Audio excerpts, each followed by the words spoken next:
Adrienne, countless times I'll run into fans in the lobby. I'm from Australia. I'm Oh, from yeah. London. I'm from Hawaii. Mhm. And I'm just here to see one game of Caitlin.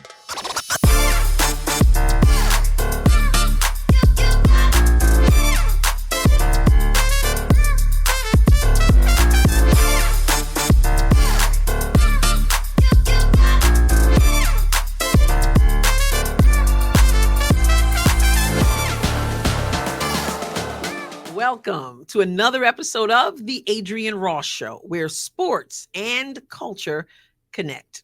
I am so excited about this episode because I have a special guest. Scott Agness is joining me on the show today. Many of you, of course, are familiar with Scott in his coverage of the Indiana Fever and the Indiana Pacers. Many of you have communicated with him yourself. He does live streams and takes your questions and your comments. Well, he's going to take my questions and my comments today, and I can't wait to get into it with him about Caitlin Clark, about the Indiana Fever, about various things pertaining to Caitlin Clark, the Indiana Fever, and more. So let's get to it. Scott Agness, welcome to the Adrienne Ross Show. I've been wanting to talk to you for some time, so I'm honored to have you here and taking your time to speak with the Adrienne Ross Show audience. Welcome. Yeah, thanks for having me on. Glad to do it. Glad to meet you here for the first time and excited for what's to come here. Absolutely. I've watched you. I watch your coverage. You often have post-game press conferences up before the Indiana Fever has them up. And so I'm like, okay, let me see what Scott has going on. So obviously you're a reporter.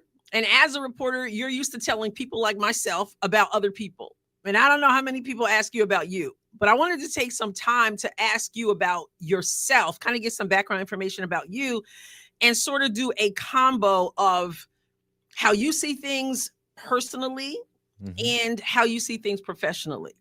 Okay, so, sure. Let's do it. All right. So what exactly, just at the most basic, what exactly is your role with the Indiana Fever, with the Pacers? Are you an employee? Are you independent? What's your role?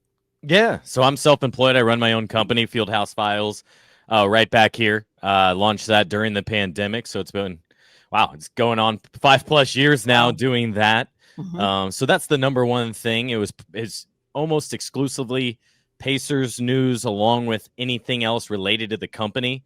And now has blossomed even more with their G League team, which is known as the Indiana Mad Ants, now launching their first year known as the Noblesville Boom. So I cover them as well. And obviously the Fever. I used to dabble in the Fever. The challenge and the reality is they weren't interesting. They weren't relevant and no one was consuming any of the work you would do over the last 10 years. Yeah. So Adrienne, when the Fever were in the WNBA finals in 2015, I was there in Minneapolis covering it as an independent reporter. So I go well beyond just this new era that's been going on. And then if you want to go from a personal standpoint, even beyond that, a couple of years, I was a ball boy for the team for 10 years. And so that's how I really got my in with sports. Now, it was my second gig. There was a tennis championships that was here. That was my first ball boy gig. Then it's Fever, then Pacers. And then I continued through college, driving an hour and 15 each way to do so during the season. That was Pacers, obviously Fever during the summer.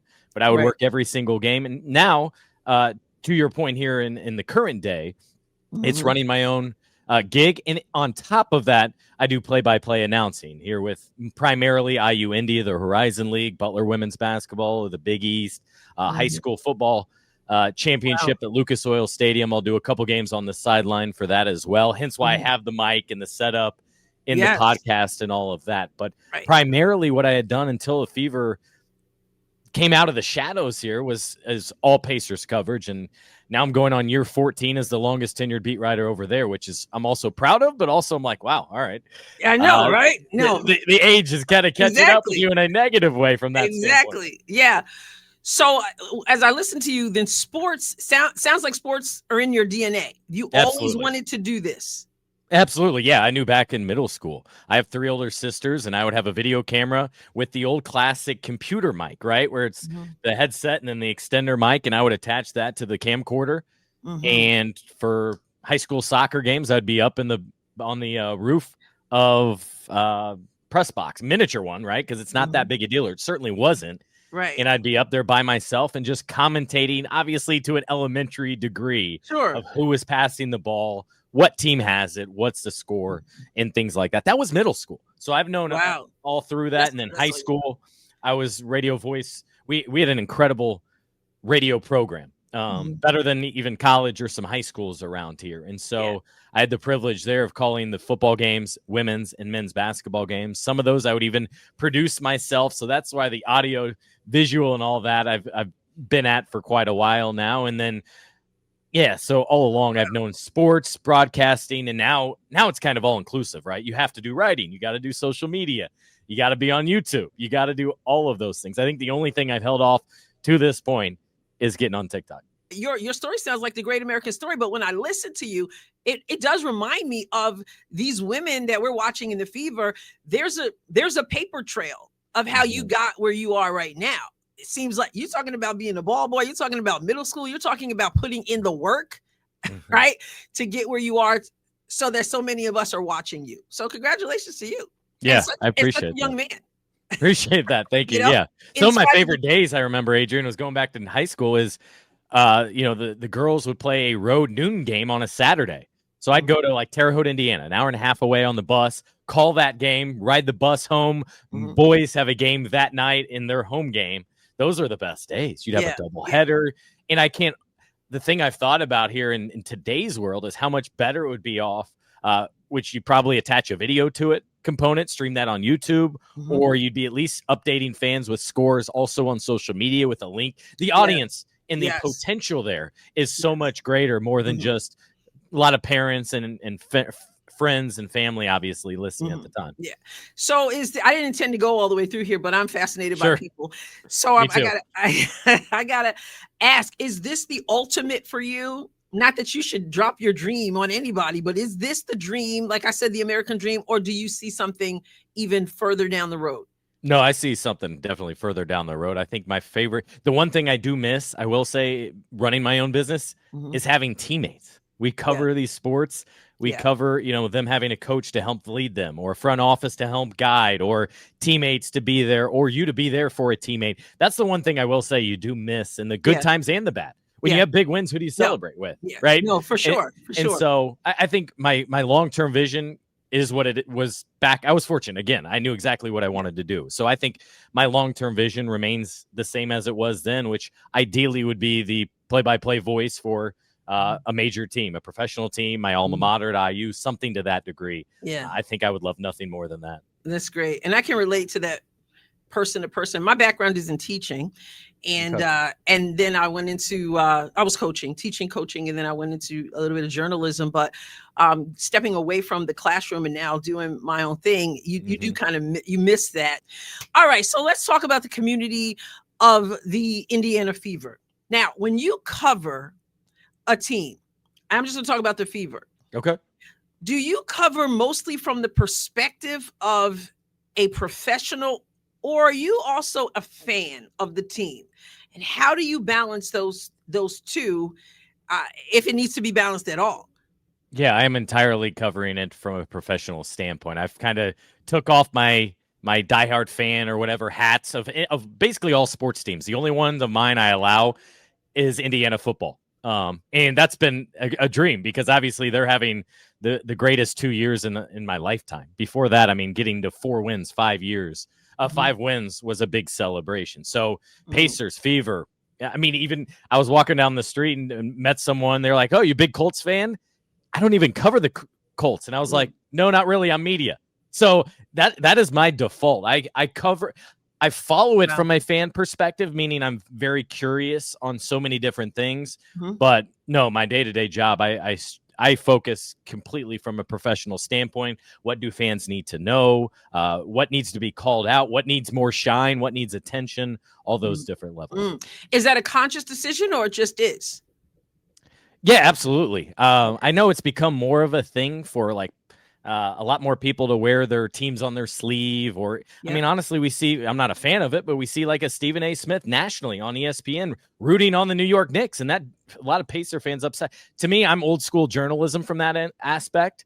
And so, no, if you're covering it, You put all allegiances aside. If you hate a team, but you're covering them, great. That's fine. You got to cover them just as you would any other team. So it was, now it becomes second nature. Like, I don't think anything of it, but yeah, absolutely. The first year or two, it's a little odd, mostly because so many people involved in this and you want to see them succeed.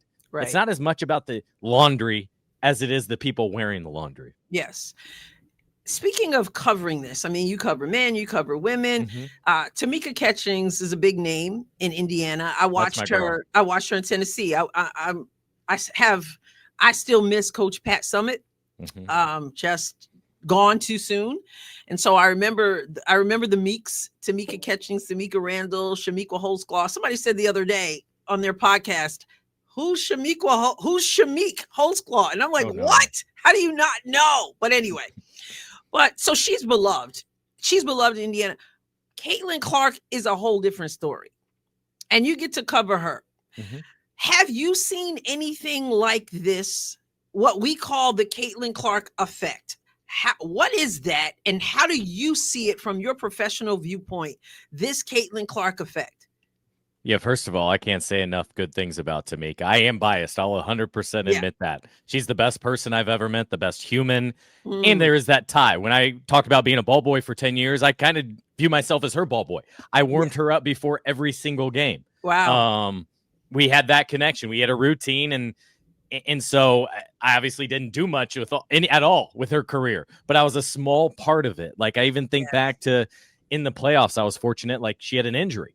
And so they called me in with her in the team docs, and she had to go one-on-one with me to show the doctors how she was feeling. Oh, wow. So, cool. Yeah, I'd love to because she is just the best human. Anyways, I could do a whole show about her. In terms of Caitlin, no, there is absolutely nothing close to this. I call the Fever the 31st NBA team because Caitlin has elevated into that status. And honestly, because of her, the Fever are more widely consumed and such than even the Pacers here locally. I am just I continue to be impressed with her level of maturity, how she handles things, how she not once has had a slip of anything she said or misspeak on anything like that. Like, I feel like all of us, especially us in the media, like we have a bad moment here that I can't point to one that she's had to this point. She's asked about other players.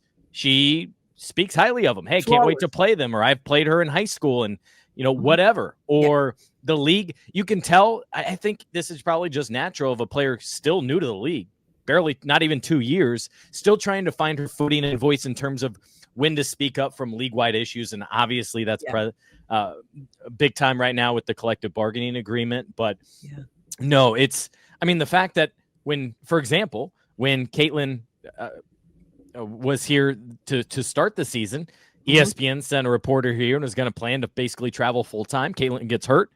That's put on pause. Caitlin, there's a chance for her to come back.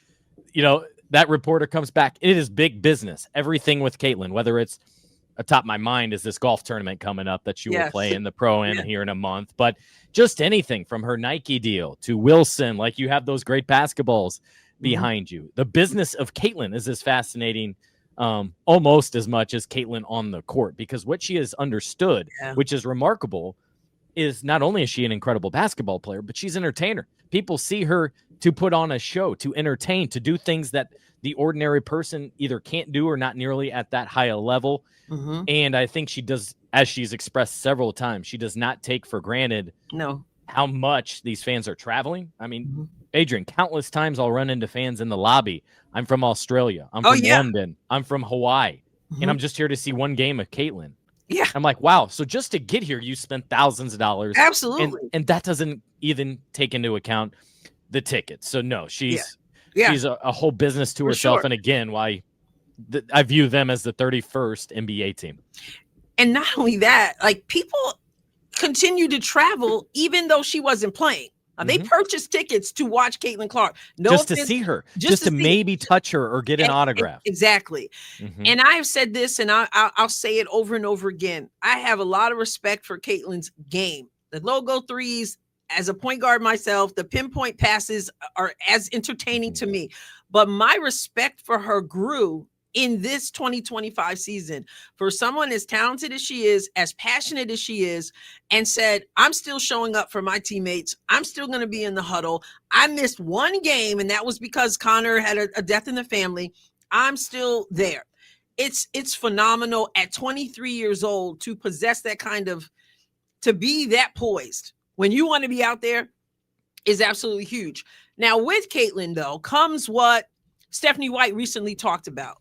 And that is that she is used in situations. Her name is clickbait. Her name is in the middle of things that perhaps she wouldn't want her name to be in the middle of. Mm-hmm. What have you noticed about that? What are your overall thoughts about that? Is it just something that's unavoidable, or is this different? Yeah, I think it's one of those scenarios. I'm not sure you can avoid it, right? Because of all these platforms out there. Yeah, people are going to create, and generally people are going to create content that more people want to consume, fair or not. The challenge I have with a lot of it is it's not just hyping her up or talking about legitimate things. It's you'll never believe what, not even just Caitlin, but you'll never believe what Fever player said about random player. Mm-hmm. And you watch the video, Adrienne, and it has nothing to do with any of this. Yes. Or Stephanie White blasts X player. No, she didn't. She said an honest assessment about this player's return to injury. So this even goes outside of the scope of Caitlin, I think, in this aspect. I think this is sports media as a whole. That's why I've always encouraged people, just consider what you are consuming. Yeah. Yes. And from there, But with Caitlin specifically, it's something she's clearly had to navigate. Unfortunately, I think it's required her to probably talk less than you would have liked. I mean, during the injury, I really would have liked for her to speak out at least once, just to discuss the injury, what she's dealing with, what her rehab is like. Mm-hmm. And the reality is she spoke at All-Star Weekend, like July 15th, 17th, and then not again till the season was called off, where she was just unable to get back. And so, I mean, I would be at practice and report on things, or I'd have independent reporting. And then it's funny to me, Adrienne, to see all those people laugh or discount. It's like, all right, so what do you got to add to the table? Well, you're wrong. Okay. I mean, I've talked to 5 people about this. I'm in the same boat. I'm in the same boat. And, so that part's exhausting. Yeah. I'm not Caitlin. I get in trouble. I created the term twisties, and people don't like it, but that's when someone says something and it gets twisted to fit a narrative and all that. But there's a faction of that. And of course there are fans who are just dialed in, just loving Caitlin, loving the team, and not getting involved in all those things. And that's encouraging also. Now, you mentioned, you obviously cover her closely. The players, the coaches, they all talk about the closeness of the team, that many of the players say, I've never been on a team like this.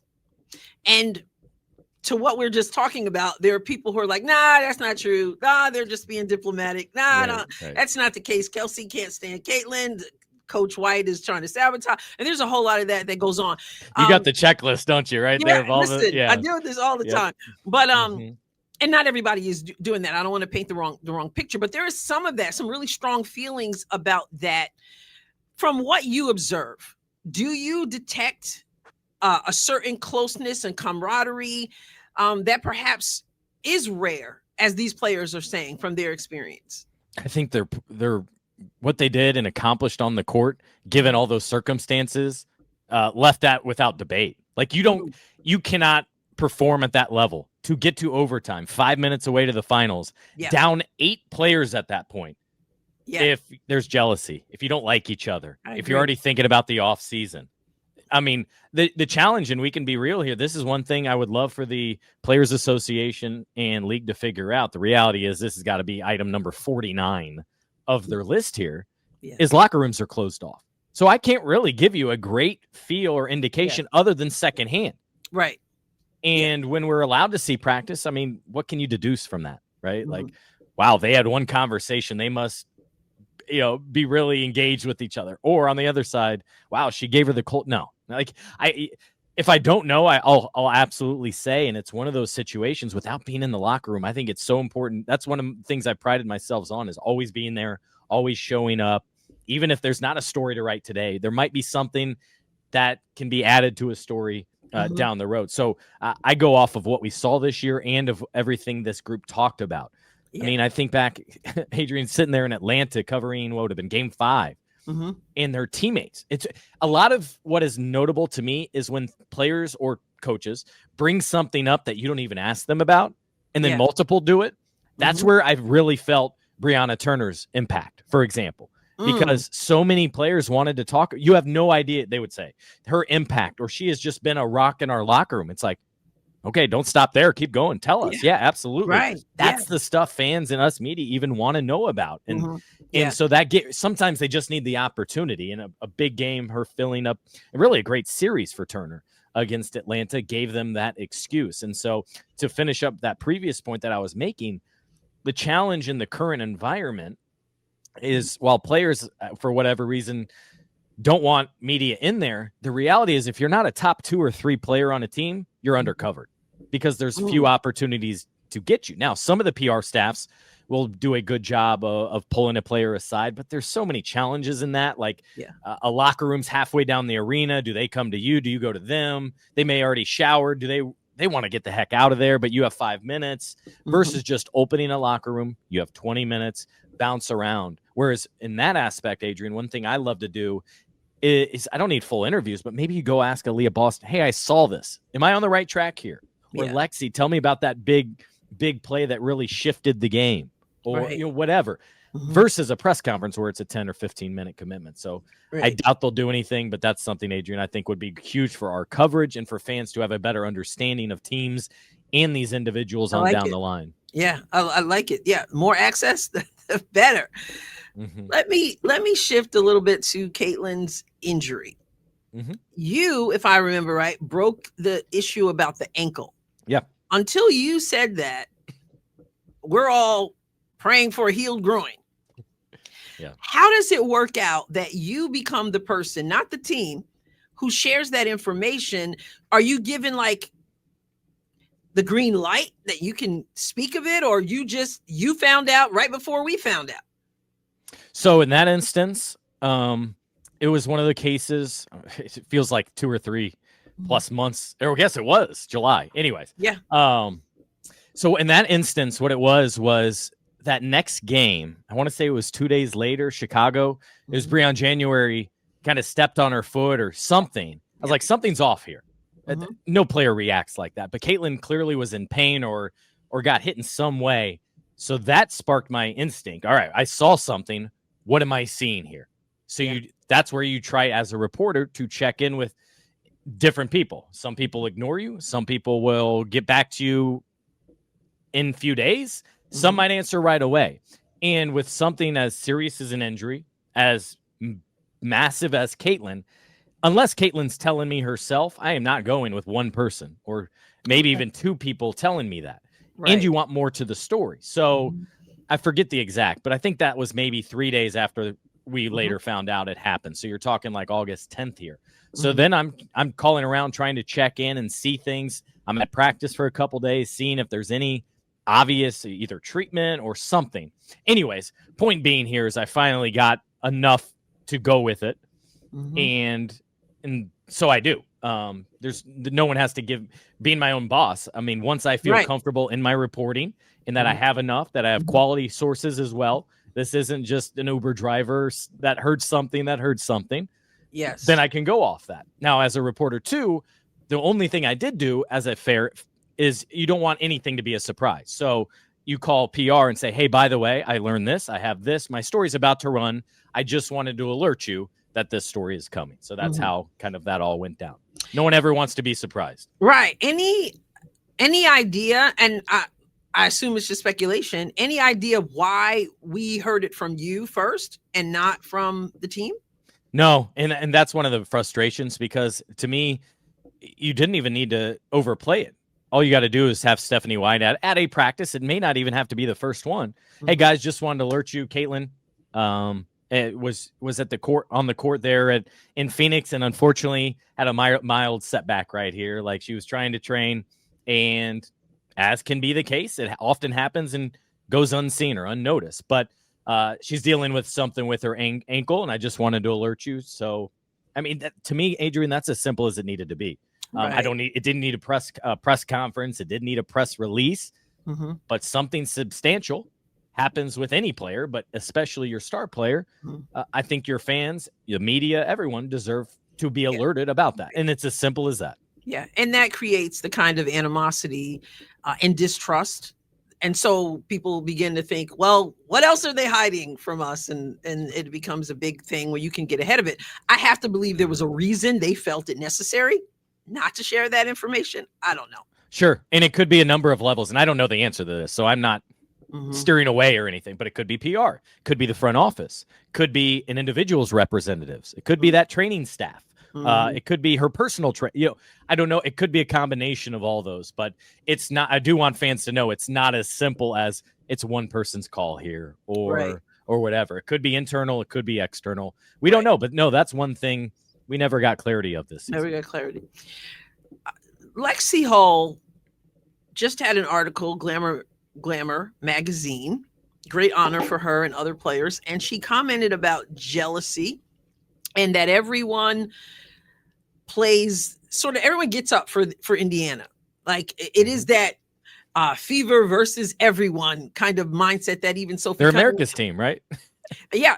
That like Sophie Cunningham even talked about that, and that there is a certain level of jealousy and the media attention and all that up close at games or whatever. Do you get the sense that players or other teams are coming harder at the Indiana Fever than other players? Is it just in the team's mind? Is it a thing? And if it is a thing, why? Only because of Caitlin Clark? Yeah, so I thought last year you could kind of sense, to use that jealousy. I thought you could see that in handling, or, I mean, I go back to Seattle and being asked, and I'm not kidding, Adrienne, any star player is often asked about that new rookie phenom. Yeah. I guarantee you LeBron has answered questions about Wemby 10 times. Yeah.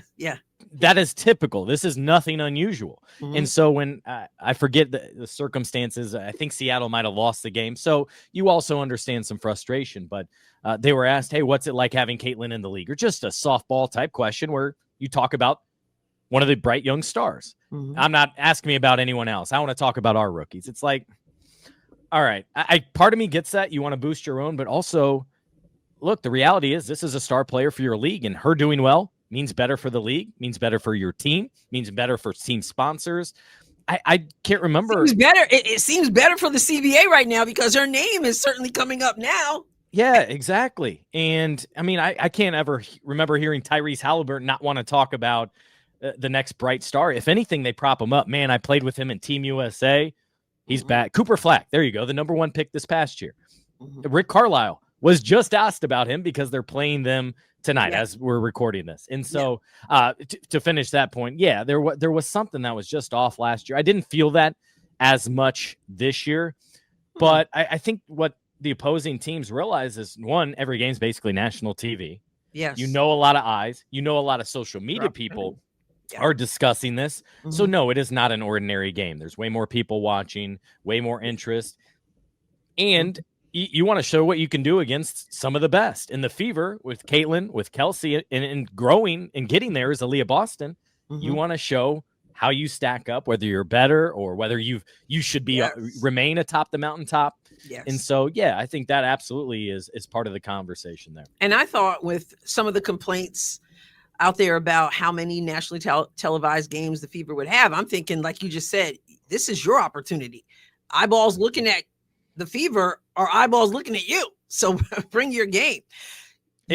Ari McDonald is a perfect example of that, right? I mean, she's a player that was out of the league and showed that if she's not back with the Fever, she absolutely deserves a spot in the league. And so I think some of those Fever players on hardship exceptions could use that to their benefit. Now, on the other side of that, it's a little bit, I don't know, not concerning, but something they have to consider maybe, because it still sticks with me. DeWanna Bonner in that home game afterward was just like, oh, wow. I like almost nervous and uncomfortable with that size of a crowd because she's not used to that. And maybe it's not for everyone. So if that's not you, you should not come to the Fever because you can expect that every night. Versus I think it was Ariel Powers who was like, she understood it from afar. She was like, oh my God, I don't want to disappoint these Fever fans. I know how much they love their I was like, that's the right attitude. Yes. You come in, and maybe that was airy, but either way, I want to come in, I want to perform, and I want to play ball. And they were fantastic. Great opportunity. And since you mentioned DeWanna Bonner, one that she should have appreciated because she was so embraced. But the narratives are still out there about that fan base, those racists, those mean, evil people. It's just, are you seeing this? Are you hearing? I mean, fans are passionate, but the reputation the Fever has, just even yesterday, I guess Alyssa Thomas doesn't generally do much on social media from what I understand, but someone commented and said, oh, you don't want DeWanna Bonner to start talking. And I'm like, and Alyssa Thomas got like facts. I don't know what it is, but as an Indiana Fever fan, you're going to have your faction. People are people. But for the most part, I felt like DeWanna Bonner, I felt like anyone who came into Indiana was well received by the fan base. Absolutely. They were embraced. I mean, they knew what type of player DeWanna has been in this league for more than a decade, the championship. And they were really hoping that she would be one of the missing pieces. They needed several pieces coming off the last several years for sure. But more than anything, they needed a contributor on the floor who could space it, could knock down threes, and then be a leader in the locker room. And it felt like it was moving that way the first couple weeks. They mentioned her in a positive way. And that was probably the other thing, Adrienne, not probably, clearly was something that was never quite clear is the fallout there. And it does make me feel better because in the article you referenced, even Lexi's saying, I still don't know. We don't know. And that's the thing. I felt like DeWanna Bonner, when they went to Phoenix, when Indiana went to Phoenix, she had some kind of beef. And I'm thinking, you're the one who left. People don't generally do that. At least you say goodbye. Like, number one, you don't owe it to us. You owe it to your teammates, the ones you committed to play with that you were in training camp. Yes. You owe it to them. Yes. So the fact that I forget who I think it was Sophie. I can't remember if Aaliyah said something, but anyone that has talked has basically said nothing in the group chat, didn't even call us, didn't let us know. Yeah. And we all understand we all deal with certain stuff. But when you sign up for that, I'm a guy that wants to see it through. Me too. And you got to explain yourself. And I can tell you, Adrienne, I even tried to give her that opportunity.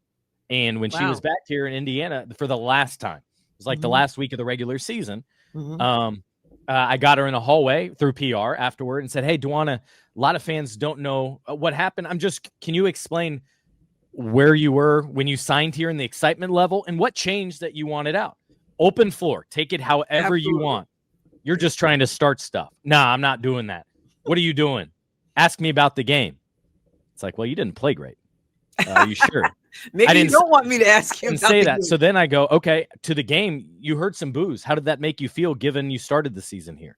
What are you trying to start? I'm like, actually, I'm trying to help complete this story so you can be done with it and move on to this next chapter. Right. And so I thought that was an aspect of I don't know if it's media training or what, but you got to understand and realize, even this is what I've even told NBA players in the past. If you don't like the question, answer your own and get whatever message it is out there, but do not waste the opportunity. Absolutely. And this is the thing I've said over and over and over again in this league.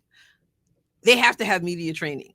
There's the Fever, generally speaking, seem to do a lot better at being able to handle questions. Caitlin, of course, really, really good at it. But what you said is so key. You can take what someone asks you and you can make it so that you're not totally dodging the question, but you're giving the perspective that you want to give. And she obviously didn't want to do that. And I just think it's at 38 now, 37 then, I guess, years old, you should know that you don't just walk away. But anyway, she's gone. It is what it is. Now you know, as they say. And here to a basic level, here's what you go. I'm grateful for my time in Indiana, but I'm really looking and I'm really enjoying this next chapter of my career. Done. Next question. Yes. That's exactly. That gives me nothing. It answers the question, and you don't even address anything in the past. But perfect. Preferably you do mention it. But I nominate you for the media training. Yeah. So I want to be mindful of your time. But I want to ask you this. Sure. It feels like a new era with Caitlin Clark coming in, a new era in women's basketball, more eyeballs on. Obviously, the CBA stuff is going on. We don't know what's going to happen there. What do you think it takes when we look at Caitlin Clark? As you said, she's a business unto herself, not just the basketball skill, but all that comes with Caitlin, all the fans, everyone wanted to see her out there playing a certain type of way, all of that. What do you think it takes for a front office, for a coach, for a commissioner to lead in this Caitlin Clark, maybe one might say Juju Watkins, Paige Becker's era? Not that I feel like they're on the same plane as Caitlin, but I'm speaking as a You fan. do sound like the commissioner there. You bring up one. Well, let me mention the other. Yeah. I want to make that clear. Like, they're not on the same. Like, I got to mention everybody else. But I know from some people's perspectives, Paige Becker's is, she's a star for many people. Juju Watkins, she's coming up. For me, it's Caitlin Clark in a class by herself. So we can leave it at that or whatever. But this new era, what is it going to take in leadership? Well, first of all, I think the notable thing in all of this is the fact that all those names, and that so much before it was only a handful of players in the league. It was like two teams who were dominating. I think you have a lot more parity. You have a lot more players who are known. And more than that, it's because they have social media presences, right? Generally, I'm not sure Juju is very active from my following, but Paige and all these players, it's that new era of player that makes them more visible, which makes them more known. And I think what Caitlin has helped jumpstart and help take advantage of is her fans have followed her so well to the WNBA. Absolutely. And that has been true with Paige and others as well. But with Caitlin in particular, man, Adrienne, I saw firsthand at Iowa, the reception she got, the support she had, and how many of those weren't just in Iowa uniforms or T-shirts. It was Fever gear. And how many of them then by default, I'm a Fever fan. And that means I support everyone on the team. And that was one of the things that her teammates really highlighted and felt the love, even though they had no connection with these fans. The fans didn't know them, right? Outside of knowing they were Caitlin's teammate. Now, moving forward, I think for one, they have to be willing to make the hard decisions. They have to be willing to to acknowledge some of the issues and individuals. Like, I didn't like the fact that one of the things I always go back to is the All-Star game 2 years ago. So Caitlin's rookie year.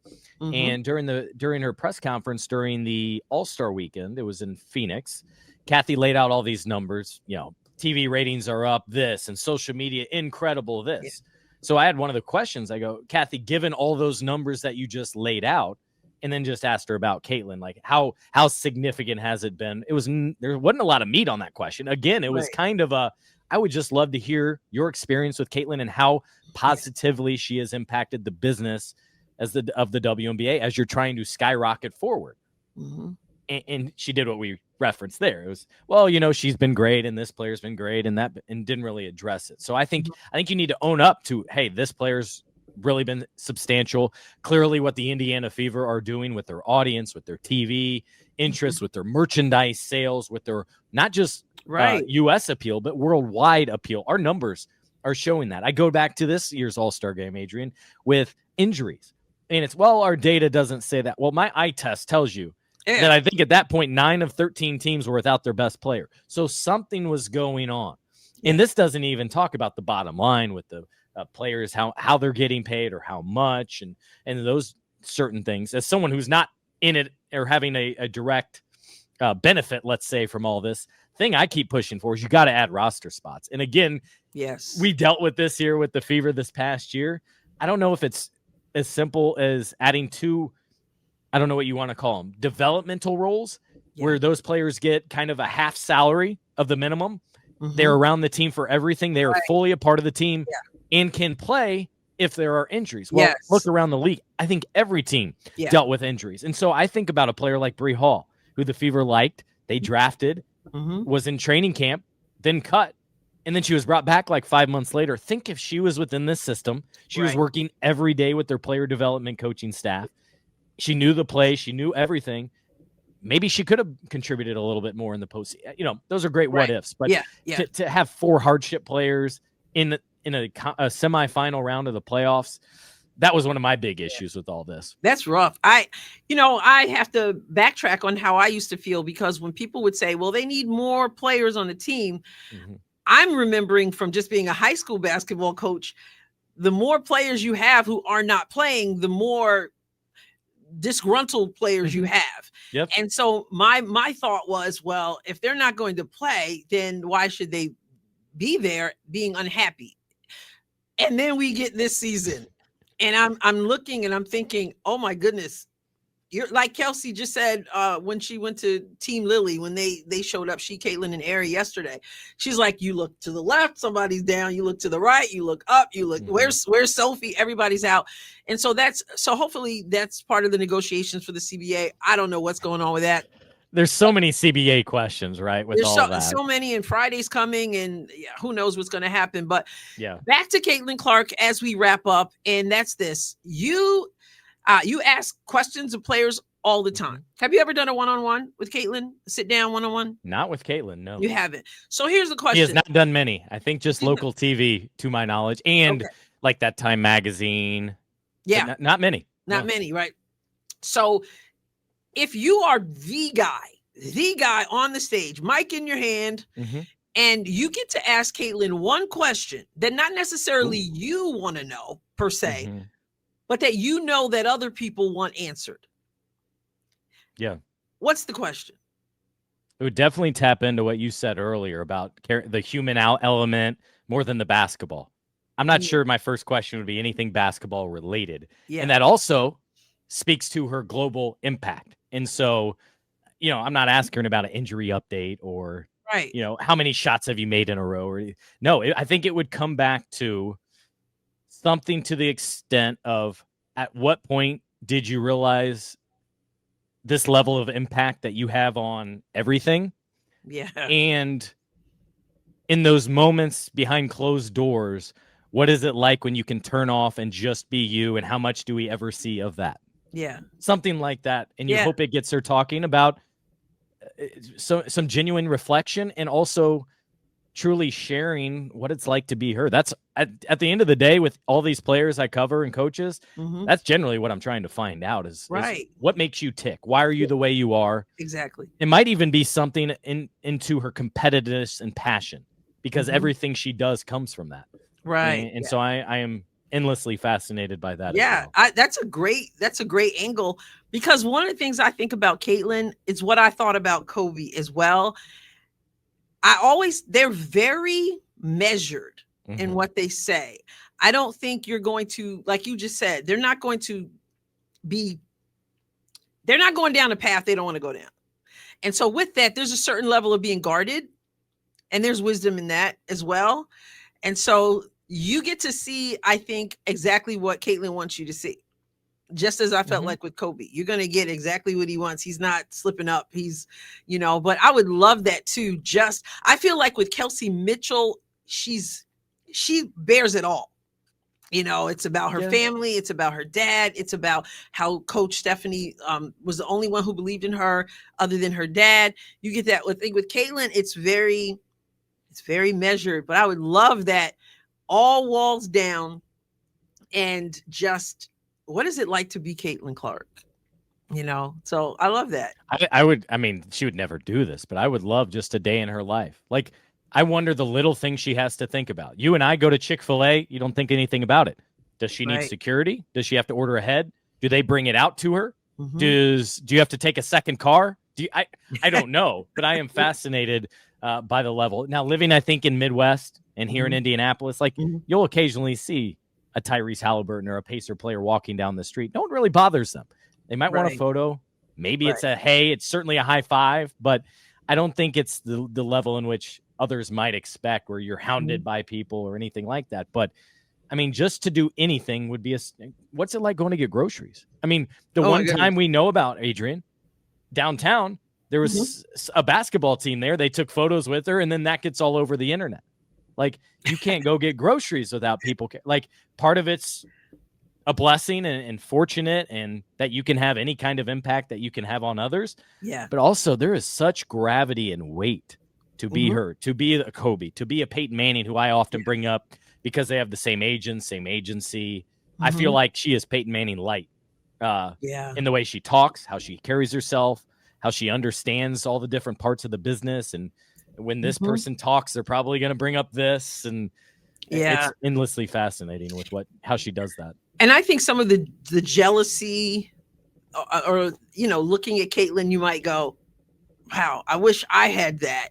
And boy, we don't always know. We could, you think you want that, and then you're trying to, get some kind of personal item at the grocery store. It's like, what's in your cart? What cereal do you eat? All these things. And there's a sacrifice involved in that. Everyone always wants something from you. Yeah. Right. And so here's what I would assume, I don't know, is the golf course is one of those safe havens. Yep. Where it's just her, it's nature, it's the three others she planned to play with, and she can just be anonymous. And I bet that's one of the best places. Just like when she's on the basketball court, she can probably be her, although she probably inevitably feels a pressure to perform, to entertain, to do all that. Certainly when she's in front of an audience, but who knows from a practice standpoint. Yeah, for sure. All right, I'm going to end with a lightning round. I'm going to throw a word or a name. Okay. And just give me one word. First thing that comes to your mind. Okay. I'll start tough. CBA. Patience. Ooh. Kathy Engelbert. Is it bad that nothing jumps out at me right away? I wonder. That might speak is that a problem? I don't know. Something like big moment coming. Okay. Answer the bell. Something like not one word, but right? Okay. All right. Rise to the occasion is what I'm thinking. CC Caitlin Clark fan base. Loyal. Love it. Paige Beckers. Shortening to one word's getting me. I was gonna say all around play. Hooper. Absolutely. Okay, that's good. Absolutely. WNBA expansion. Too much? Oh, that's not too. Dang it! The one word's getting me. Good though. That's good. Good term. Too much. It's interesting because I kind of wonder about that too. Angel Reese. Magnetic. Okay. Indiana Pacers. Fun. State of the NBA. Gambling. That's about right. Yeah. Nafisa Collier. Business. Ooh. Sense. I don't know if can we. Yeah, business. Yeah. Okay. Business. All business. All business. And finally, the Adrienne Ross Show. Fun. Thank you. Thank you. Where can people follow you? Many of the people watching already do follow you, but hopefully we have more people coming in all the time. So where can people keep up with you? Yeah, appreciate that. I was just thinking I kind of probably should produce some more Fever videos. Now that I've turned attention to Pacers, I'm like, I can't neglect that great audience of mine. But mainly Fieldhouse Files, fieldhousefiles.com, and then on social media, just my name, @ScottAgness on Twitter and Instagram. Thank you so much. Is there anything else you want to say before we end? Anything you want to say to the fans, the Fever fans, the Caitlin Clark fans, and anything at all? Just give you the last word. No, I appreciate everyone following along. I don't take it at all for granted. I remember going, like Kelsey mentions, I remember going to Hinkle Fieldhouse and going to the Coliseum for these games, and there might not be 400 people there. I remember before Caitlin got there, where our media seats were row 2 and my feet were on the court.